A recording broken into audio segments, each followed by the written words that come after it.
बिस्मिल्लाहिर्रहमानिर्रहीम। मैं हूं आपका फिजिक्स टीचर अली हुसैन और आज हम चैप्टर नंबर 2 स्टार्ट करने जा रहे हैं, वेक्टर्स एंड इक्विलिब्रियम। इस चैप्टर के अंदर सबसे पहले हम बेसिक इंट्रोडक्शन देखेंगे बेटा फिजिकल क्वांटिटीज के बारे में। चैप्टर नंबर 1 के अंदर भी माइनर सी डिटेल हमने इसकी डिस्कस की है। फिजिकल क्वांटिटीज बेसिकली हम कहते हैं कि बेटा ऐसी तमाम क्वांटिटीज हैं जिनको हम बआसानी पैमाइश कर सकते हैं, जिनकी हम मेजरमेंट कर सकते हैं। तो इनके बारे में हम लिखेंगे इजीली मेजरेबल एंड ऑब्जर्वेबल, जिनको हम बआसानी बेटा क्या कर सकते हैं, मेजर कर सकते हैं। या फिर इसके लिए आप एक और वर्ड भी बेटा यूज करते हैं, precisely measurement. Precisely measurement.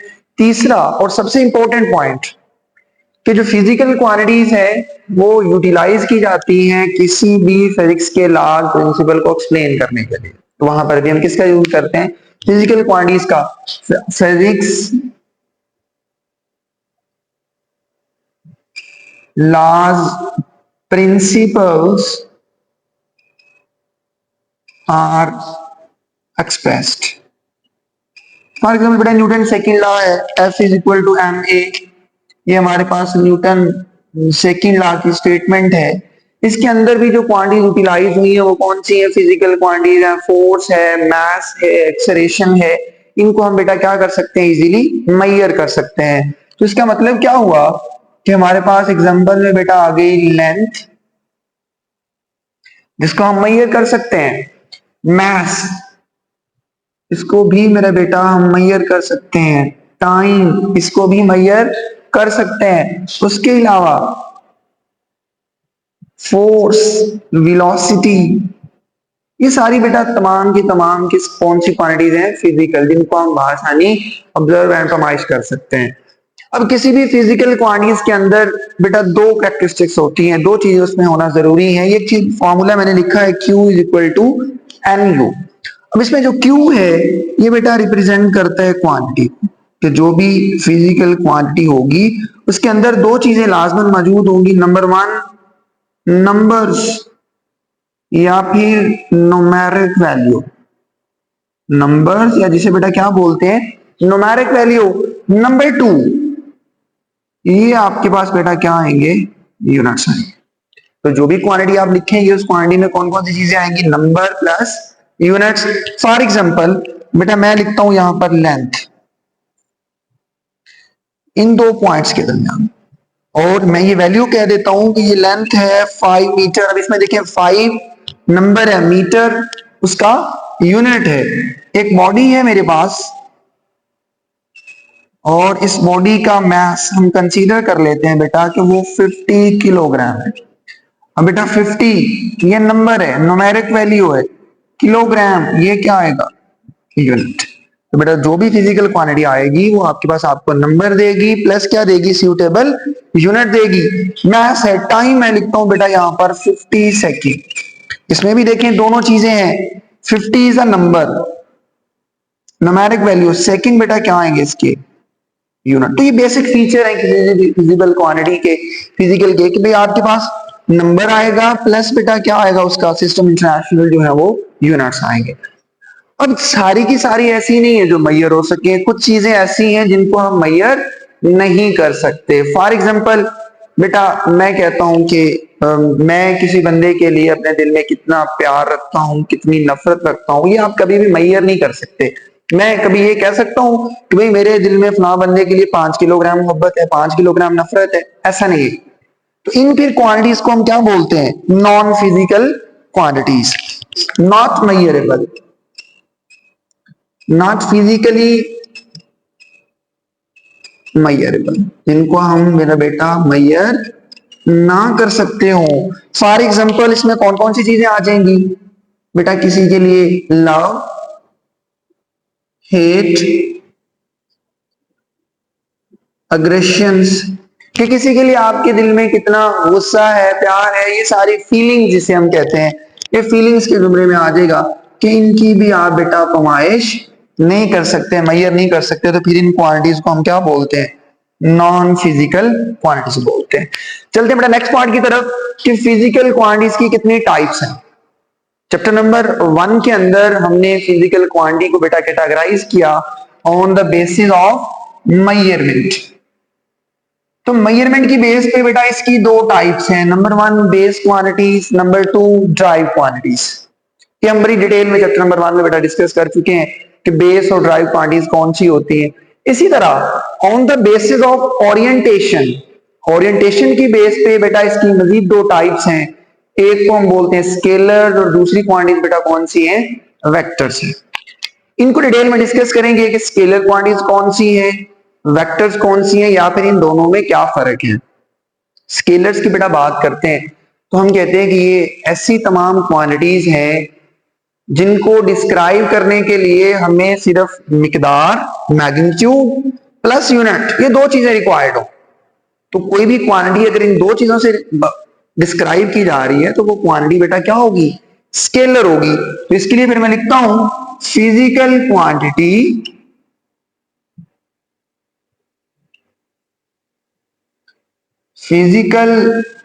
Quantity described by magnitude and magnitude बेटा नंबर्स आएगा, कोई भी नंबर प्लस उसके क्या आ जाएंगे? यूनिट्स आ जाएंगे। फॉर एग्जांपल बेटा मैं कहता हूं कि मेरे पास एक बॉडी है जिसका कोई स्पेसिफाइड मास है, जो एग्जांपल हमने पहले भी डिस्कस की, मास है जी 5 किलोग्राम। तो ये उसकी मिकदार है, ये उस मास की मिकदार है। मिकदार के अंदर नंबर भी आ गया और उसके यूनिट भी आ गए। नंबर 2 बेटा मैं कहता हूं लेंथ है, तो लेंथ भी एक बेस स्केलर क्वांटिटी है। हम कहते हैं कि इसकी सिर्फ मिकदार आपको पता होगी, मैं कह सकता हूं कि ये जी 3 मीटर है। उसके अलावा बेटा आपके पास आता है टाइम, ये भी एक स्केलर क्वांटिटी है। वर्क डन, ये भी मेरा बेटा एक स्केलर क्वांटिटी है, जिन्हें डिस्क्राइब करने के लिए हमें सिर्फ और सिर्फ मैग्नीट्यूड और यूनिट्स की जरूरत होती है। उसके बाद बेटा एक और प्रॉपर्टी है स्केलर्स की कि स्केलर्स को जब हम ऐड करते हैं तो सिंपल नंबर्स की तरह, न्यूमेरिक मेथड्स की तरह हम इन्हें ऐड करते हैं। Added by simple numeric method. Numeric method का बेटा क्या मतलब है? फॉर एग्जांपल एक लेंथ मैंने मेजर की, वो थी 5 मीटर, दूसरी लेंथ भी मेजर की, वो भी कितनी थी? 5 मीटर। तो मैंने जब ये टोटल करनी है तो मैं बताऊंगा सिंपल नंबर्स की तरह कि वो टोटल लेंथ कितनी हो गई? 10 मीटर। नंबर्स की तरह ऐड होंगे। इसी तरह मैं कहता हूं जी 50 सेकेंड, कोई एक स्पेसिफाइड टाइम है, प्लस फिर आपने 30 सेकेंड उसमें ऐड किए, तो उनको हम ऐड करेंगे नंबर्स की तरह, तो वो कितने सेकेंड हो गए?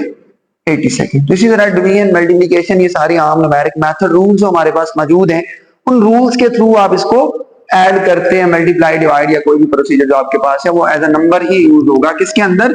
तमाम के तमाम स्केलर्स के अंदर। एग्जांपल में टाइम है बेटा, लेंथ है, मास है, ये सारी की सारी क्वांटिटीज क्या कहलाती हैं? स्केलर कहलाती है। एक और प्रॉपर्टी तीसरी कि बेटा स्केलर्स को आप कभी भी कंपोनेंट्स में रिजॉल्व नहीं कर सकते, कंपोनेंट्स के कभी भी कंपोनेंट्स नहीं बन सकते। तो तीसरा पॉइंट बेटा कौन सा है?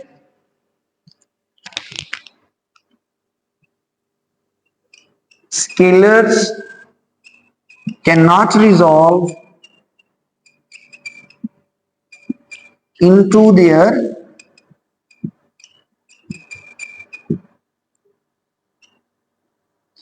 rectangular components। कि स्केलर को आप कंपोनेंट्स में डिवाइड नहीं कर सकते। कि फॉर एग्जांपल मेरे पास बेटा ये एक बॉडी है, फिर दोबारा हम उसी एग्जांपल को डिस्कस करेंगे कि एक बॉडी है जिसका मास कोई भी 5 किलोग्राम है। अब इसकी आप कोई भी कंपोनेंट्स नहीं बना सकते कि भाई इसके कोई कंपोनेंट एक्स वाई जी की तरफ या सो ऑन, तो इस तरह के कोई भी एक्सेस नहीं बन सकते। इसका मतलब क्या होगा कि स्केलर क्वांटिटी है और उसको आप स्केलर को कभी भी आप उसके कंपोनेंट्स में रिजॉल्व नहीं कर सकते। इसी तरह बेटा मैं कहता हूं ये आपके पास दो स्पेसिफाइड पॉइंट्स हैं। अब आपके पास ये एक ट्रैक मौजूद है जो आपने डिस्टेंस कवर किया, तो length of the path basically क्या होती है, डिस्टेंस। तो डिस्टेंस भी एक स्केलर क्वांटिटी है। डिस्टेंस भी बेटा क्या होगा, एक स्केलर क्वांटिटी है कि आपने कितनी लेंथ कवर की है, वो सारी की सारी किसमें आएगी, डिस्टेंस में आएगी। नेक्स्ट डिस्कस करते हैं वेक्टर्स के बारे में। तो वेक्टर्स में बेटा जो चीज ऐड होगी, ये physical quantities, physical quantity described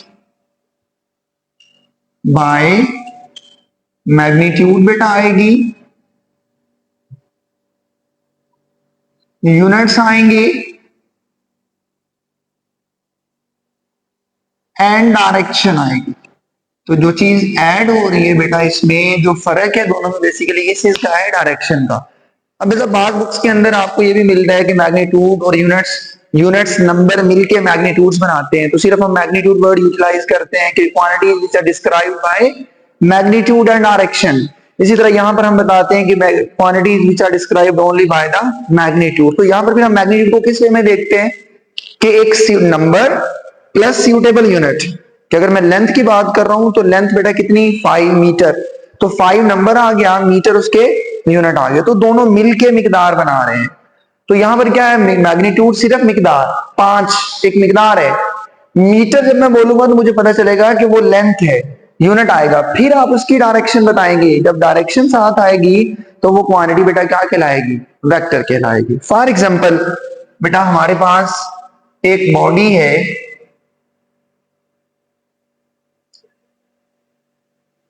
और इस बॉडी के ऊपर आप फोर्स अप्लाई कर रहे हैं। क्या अप्लाई कर रहे हैं, फोर्स। अब बेटा मैं फोर्स अप्लाई कर रहा हूं, फोर्स की कोई मिकदार होगी 20 न्यूटन, कोई भी मिकदार है। 20 न्यूटन क्या है, मैग्नीट्यूड, यूनिट्स आगे। अब मुझे डायरेक्शन भी पता है, तो अगर मुझे डायरेक्शन पता है तो उसका मतलब ये क्वांटिटी कौन सी है, वेक्टर क्वांटिटी है। तो फिर मैं बेटा कह सकता हूं कि इसकी एग्जांपल्स के अंदर हमारे पास आएगा नंबर 1 फोर्स। अब जैसे ही आप किसी बॉडी को पुश करेंगे, बॉडी उसी डायरेक्शन में डिस्प्लेस भी होगी, बॉडी उसी डायरेक्शन में डिस्प्लेस भी होगी, जिसे हम बोलते हैं डिस्प्लेसमेंट। तो डिस्प्लेसमेंट भी मेरे बेटा फिर कौन सी क्वांटिटी होगी, वेक्टर होगी। फोर्स वेक्टर है, डिस्प्लेसमेंट भी मेरा बेटा क्या होगा, वेक्टर। अब जब बॉडी मूव कर रही है तो rate of change of displacement क्या होता है, वेलोसिटी। तो इसका मतलब बेटा वेलोसिटी भी क्या होगी, वेक्टर क्वांटिटी। एक्सेलरेशन भी बेटा क्या होगी, वेक्टर, क्योंकि डिस्प्लेसमेंट है। तो चेंज इन डिस्प्लेसमेंट बेसिकली बेटा क्या होते हैं, वेलोसिटी हमारे पास होता है change in displacement over change in time. तो यहां से निकलेंगे तो एक्सेलरेशन आ जाएगा, change in velocity over change in time. तो ये सारी की सारी क्वांटिटी इन्वॉल्व है बेटा डायरेक्शन के साथ। उसका मतलब ये सारी की सारी क्वांटिटीज क्या कहलाएंगी, वेक्टर्स कहलाएंगे। तो यहां पर हम जब कॉन्सेप्ट देखते हैं डिस्टेंस का, तो हमारे पास डायरेक्शन नहीं है। तो डिस्टेंस फिर क्या हुआ, एक डायरेक्शन जिसे हम बोलते हैं length of the path. Displacement क्या हुआ कि ये जो डिस्टेंस, अगर आप एक शॉर्टकट एरो लगा के शॉर्टकट मेथड बना दें तो ये आपके पास डिस्प्लेसमेंट है। इसके अलावा आपने ये पाथ यूज किया, ये भी डिस्टेंस है। आपने बेटा ये पाथ यूज किया, ये भी डिस्टेंस है, सिवाय इस एक पाथ के जिसे आप डिस्प्लेसमेंट बोलेंगे। नो डाउट ये भी डिस्टेंस है, हमें पता है हर डिस्टेंस डिस्प्लेसमेंट जो है उसकी मैग्नीट्यूड डिस्टेंस के इक्वल होती है, लेकिन ये शॉर्टेस्ट है, डायरेक्शन भी साथ आ रही है, तो ये डिस्प्लेसमेंट है। तो डिस्टेंस और डिस्प्लेसमेंट में बेटा फिर क्या फर्क हुआ कि हमारे पास जो डिस्टेंस है और दूसरा है डिस्प्लेसमेंट। बेटा डिस्टेंस हम बोलते हैं how much you have travelled, कि आपने कितना सफर किया है, how much you have travelled, how much you have travel, कि जो पाथ आपने तय किया है उस पाथ की लेंथ कितनी है। डिस्प्लेसमेंट कि आपका फाइनल और एंडिंग पॉइंट को देखते हुए आप कितने फासले पर मौजूद है, how much body far away, how much body far away. बेटा एक एग्जांपल डिस्कस करते हैं जिसमें आपको ये दोनों बातें जो है वो वाजे हो जाएंगी। मैं कहता हूं एक बॉडी इस ए पॉइंट से चलना शुरू करती है और इस बी पॉइंट तक मूव करती है। आप इसके इंटरवल्स बना लें। फॉर एग्जांपल हम कहते हैं यहां तक 1 मीटर है, 2 metre, 3 metre, 4 metre and 5 metre. अब पहले बॉडी ए से बी की तरफ जा रही है।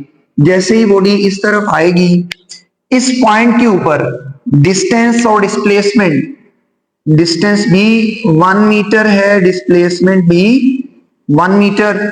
यहां पर पहुंचेंगे तो 2 मीटर, यहां पर 3 मीटर, यहां पर 4 मीटर, दोनों बराबर जा रहे हैं।